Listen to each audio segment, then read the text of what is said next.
A night of timeless hits, love, and memories.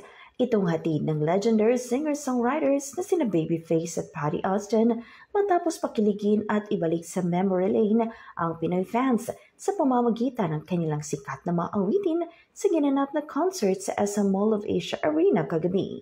Very nostalgic para sa fans ng awitin ng American Grammy Award-winning R&B pop jazz singer na si Patty ang kilala niyang mga awitin tulad ng All Behind Us Now, Say You Love Me, Baby Come to Me, How Do You Keep the Music Playing, If I Believe at In My Life. Sinabayan siya ng audience habang kumakanta na tila bumalik sa 70s at 80s kung saan sila'y na in love at nabigo. Ipinamalas naman ng 13 Grammy Award-winning singer-songwriter at record producer si Babyface ang singing prowess at pagiging isang magaling na composer matapos sa performance sikat niyang awitin gaya ng Every Time I Close My Eyes, When I Can See You at marami pang iba.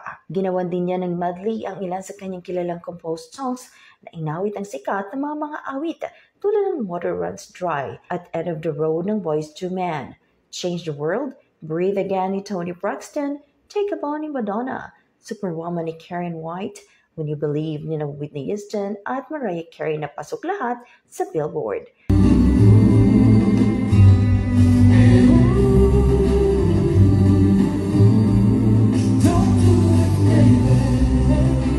Yan ang ating showbiz news para sa unang radyo ng balita.